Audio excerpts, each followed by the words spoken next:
इस ब्रह्मांड के स्केल पर देखा जाए तो हम इस ब्रह्मांड के सामने कुछ भी नहीं है, पर फिर भी हमें लाखों साल लग गए इतना विकसित होने में। इस पूरे यूनिवर्स का रहस्य कभी खत्म नहीं होने वाला। हम भले ही अपनी शारीरिक संरचनाओं को कुछ हद तक समझ चुके हैं, पर अभी भी कुछ ऐसे मिस्ट्री मौजूद हैं जिन्हें हम पैरानॉर्मल एक्टिविटी कहते हैं।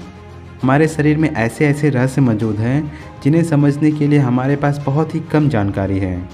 Cancer, asthma, rabies, Alzheimer disease और कुछ ऐसे ही डिजीज़ एंड डिसऑर्डर। हमारे लिए सबसे बड़ा मिस्ट्री तो हमारा दिमाग है। हमारे दिमाग में यादें कैसे बनती है, वो स्टोर कैसे होते हैं, आखिर हमारा डीएनए कैसे बना। खैर, डीएनए को समझने के लिए हमें जीवन के शुरुआती दौर में जाना होगा और हम वहाँ अगले एपिसोड में जाएंगे। Human body and the science के सेकेंड एपिसोड में आपका स्वागत है। सो हेलो गाइस, मैं हूँ सर्वेश और आज के हम इस एपिसोड में बात करेंगे हमारी दिमागी क्षमता, उनकी यादें और उनसे जुड़े कुछ डिसऑर्डर के बारे में। I am sure that we are homo sapiens, but I don't know that we are most intelligent species in the world.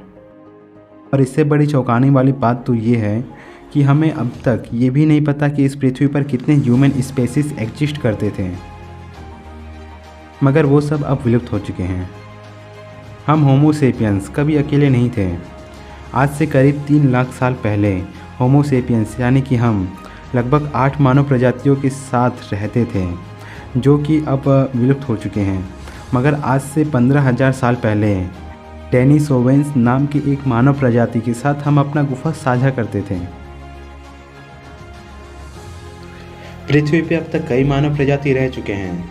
Chimpanzee और हम एक ही पर्वत से विकसित हुए हैं।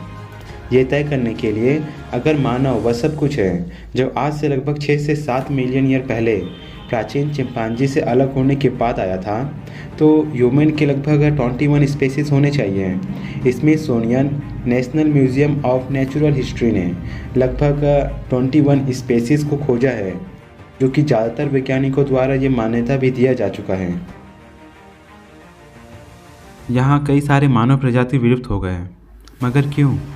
जाहिर सी बात है, हर एक जीव खुद के प्रजाति को जीवित रखने के लिए कई सारी चुनौतियों का सामना करता है। कोई भी जीव प्राकृतिक आपदाओं में खुद को जीवित रखने की कोशिश करता है और प्राकृतिक बदलाव के अनुसार खुद में भी शारीरिक और मानसिक रूप से उसी बदलाव में जीवित रहने के लायक गुण को विकसित करता है ताकि वह जीवित रह सके। हालांकि इस प्रक्रिया में काफ़ी ज़्यादा वक्त लग जाता है, मगर जो जीव प्राकृतिक बदलाव में नहीं ढलते वो कुछ समय के बाद विलुप्त हो जाते हैं। इस बात से एक बात तो स्पष्ट हो गया कि होमो सेपियंस यानी कि हमने प्रकृति के सभी चुनौतियों को पार किया। हमने उसके बदलाव में खुद को भी जीवित रहने के लायक बदलाव किया। हमने खुद को शारीरिक और मानसिक रूप से विकसित किया है, यानी प्राकृतिक चुनौतियों के अनुसार हम होमो सेपियंस बाकियों से काफ़ी बेहतर थे। हमें लगता है कि हम पृथ्वी पर मौजूद ज़्यादातर चीज़ों को समझ चुके हैं, मगर सच तो कुछ और ही है। हम पृथ्वी पर मौजूद 20% चीज़ों को भी अब तक समझ नहीं पाए हैं। हम लगातार कोशिश कर रहे हैं पृथ्वी, जीव, पौधे और पृथ्वी पर मौजूद सभी रहस्य को समझने की। उदाहरण के लिए, हम दिमागी क्षमताओं का सिर्फ अंदाज़ा लगा रहे हैं। वह काम कैसे करता है, हमने तो उसका सिर्फ एक झलक देखा है। इस पृथ्वी पर मौजूद हर एक जीव यादें बनाते हैं, वह पौधे हो या फिर कोई अन्य जीव। कुछ क्षण के लिए सही, मगर वह अपनी यादों को एक जगह स्टोर कर सकते हैं। वक्त आने पर यह सोचते समझते हैं और अपनी यादों की मदद से अपना बचाव भी करते हैं। अब बात करते हैं मानव मस्तिष्क की। ये मानव शरीर का सबसे जटिल अंग है और काफ़ी रहस्यमय भी, जो कि मानव शरीर की हर प्रक्रिया और यादें, भावना, विचार, स्पर्श और दृष्टि और श्वास के पैटर्न को नियंत्रित करता है। मानव मस्तिष्क रीढ़ के साथ जुड़कर एक तंत्रिका तंत्र बनाता है, जो कि मानव की शरीर को नियंत्रित करने में मदद करता है। वैज्ञानिकों ने मस्तिष्क की कोशिकाओं के बीच के संबंध को मापा और एक अंदाज़ा लगाया कि मानव मस्तिष्क की क्षमता 2.5 पीबी यानी पेटाबाइट मेमोरी की क्षमता के बराबर है, जो कि लगभग 2.5 मिलियन जीबी के बराबर होता है। यह पूरे शरीर में विभिन्न संकेतों की प्रक्रिया को समझता और उसे नियंत्रित करता है।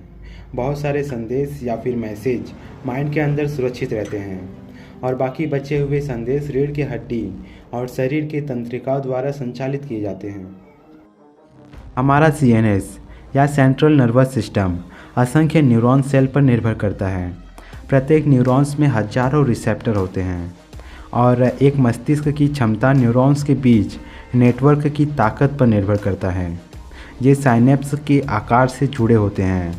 हमारा दिमाग लाखों की तादाद में मैसेज और डाटा को सेंड करता है और उसे रिसीव करता है और उसे स्टोर भी करता है।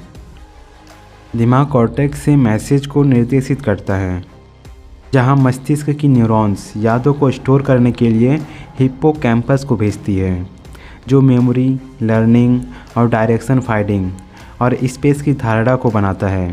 हिप्पोकैम्पस सेरेब्रम कॉर्टेक्स से जानकारी प्राप्त करता है और ये एल्जाइमर में भी काफ़ी अहम भूमिका निभाता है।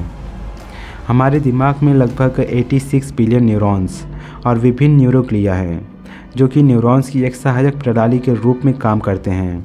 न्यूरॉन्स के बीच आपसी संपर्क काफ़ी मायने रखते हैं, क्योंकि हर एक न्यूरॉन्स लगभग 10,000 अन्य न्यूरॉन्स के साथ जुड़ सकते हैं। हमारा दिमाग ही है जो हमारे पूरे शरीर को नियंत्रित करता है। हमारे शरीर के विभिन्न ग्रंथियों से निकलने वाले हार्मोन्स या केमिकल को संतुलित करता है। कौन सा केमिकल कितना मात्रा में निकलना चाहिए और कब निकलना चाहिए, यह हमारा दिमाग ही निर्धारित करता है। दिमाग के हजारों केमिकल रिएक्शन में अगर एक भी केमिकल रिएक्शन असंतुलित हो जाता है तो ये हमारे शरीर या फिर हमारे यादों को प्रभावित कर सकता है। अगर आपको किसी की यादें मिटानी है या उसे कमज़ोर करना है तो दिमाग में मौजूद न्यूरॉन्स को नष्ट करना होगा।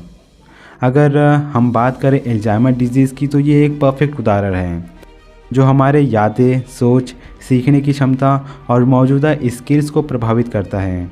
एक स्वस्थ दिमाग आमतौर पर कुछ हद तक सिकुड़ जाता है, लेकिन आश्चर्य करने वाली बात तो ये है कि न्यूरॉन्स फिर भी कम नहीं होते। लेकिन अल्जाइमर डिजीज़ में न्यूरॉन्स काम करना ही बंद कर देते हैं। अन्य न्यूरॉन्स के साथ अपना संबंध खो देते हैं और वो मर जाते हैं। सबसे पहले अल्जाइमर रोग हमारे यादों वाले हिस्से में मौजूद न्यूरॉन्स को और उसके कनेक्शन को नष्ट कर देते हैं। ये सारी चीज़ें न्यूरोफाइब्रिलरी टैंगल्स ताऊ प्रोटीन के कारण होता है। आमतौर पर ताऊ प्रोटीन सेल बॉडी से एक्सोन और डेंड्राइट्स तक पोषक तत्व और अणुओं को पहुंचाने में मदद करते हैं, मगर अल्जाइमर डिजीज़ में असामान्य रासायनिक परिवर्तन के कारण ताऊ प्रोटीन माइक्रोट्यूब्यूल से अलग हो जाते हैं और ये अन्य ताऊ प्रोटीन के साथ मिलकर धागे नुमा स्ट्रक्चर बनाते हैं, जो कि न्यूरॉन्स में ही उलझने लगते हैं और इनके उलझन के वजह से ट्रांसपोर्ट सिस्टम्स ब्लॉक हो जाते हैं और न्यूरॉन्स के बीच साइनेप्टिक कम्युनिकेशन को नुकसान पहुंचता है। क्या आपने कभी ऐसा सोचा है कि आखिर ऐसा क्या है हमारे डीएनए में जो हमें इस पृथ्वी पर सबसे अलग जीव बनाता है? पहले मुर्गी आई या अंडा, ये सवाल इतना पेचीदा क्यों है?